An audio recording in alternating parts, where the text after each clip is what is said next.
Thank you, my Lords. I will try not to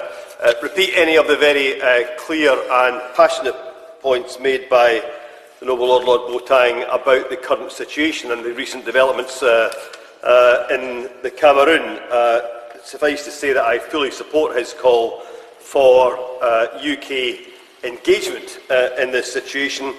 not least because of our historical responsibilities for the actions in 1961, and also, I think, a degree of abandonment thereafter when the federal system was abandoned in 1972. But I wanted to add four points, if I can do that briefly, to the discussion this evening. The first is that I think here, while there is a role for the United Kingdom, there also has to be a role for the African Union. Many of us have welcomed over the years the shift in the African Union from the old policy of non-interference in the practices of the governments of the member states of the old Organisation of African Unity to the new policy of non-indifference in the African Union, where there is a more interventionist, at least in theory, approach to these kinds of situations. And it does seem to me that where there has been success over recent years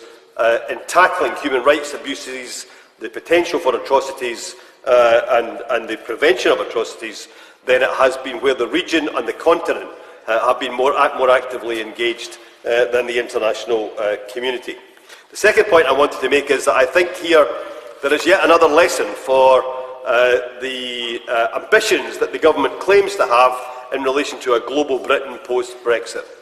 If we are to increase our resources in the Foreign Office, and if we are to have a more active international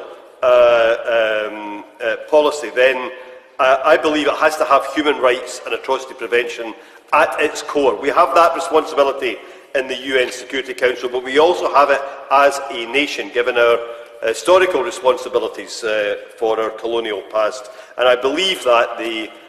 government must ensure that human rights and atrocity prevention are at the heart of the new policy of global Britain. And I would be interested to know in the Minister's response this evening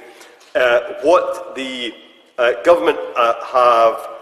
assessed in relation to atrocity prevention, and what has been the approach of, for example, the responsibility to protect focal point in the Foreign Office. What is their response and their attitude to this situation, and how much worse it could become? The third point I wanted to make is in relation to the, I think, crucial politics of this situation. And I want to generalise here far beyond the Cameroon. Because if we look around the world today, almost every major conflict today is based on an identity clash between a majority and a minority. Much of them created by borders that were defined either by the end of World War I or by the end of colonisation in the 50s and the early 60s. But many of them elsewhere still raging without any engagement of any of the European former colonial powers. And if we look at Myanmar, or we look at the Philippines, where I have been involved as an advisor to the peace process in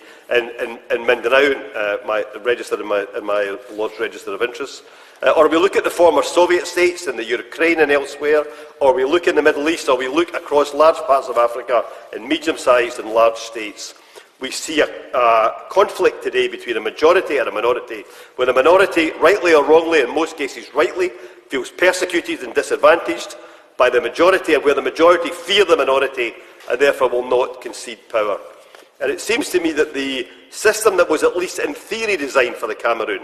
back in the late 50s and early 1960s, and that prompted the decision of the southern Cameroonians to choose being part of Cameroon rather than Nigeria in that plebiscite, that system of a federated government has to be the kind of political solution that has to exist be promoted around the world in order to ensure that these conflicts are not just contained, but are actually resolved in the long term. Unless people have a political voice, a representation of their identity, and an opportunity to govern themselves and influence the rest of the country in an appropriate way, then these conflicts and the underlying causes of them will not end, whether that's in some parts of Africa, whether it's in the Middle East, in the former Soviet states, Southeast Asia or anywhere else. And I think the British government, along perhaps with other European partners, could be making a more effective intervention on this. We have a history of devolution and a political settlement in Northern Ireland, bringing to an end a violent conflict there. And we have a history in Scotland and elsewhere in the UK of creating political devolution in a peaceful way. And in both of these instances, we have lessons that we could take elsewhere in the world and use to help prevent conflict and sustain peace. And I think perhaps as part of this global Britain approach that we're promised post-Brexit, that is one of the initiatives that could be at its heart.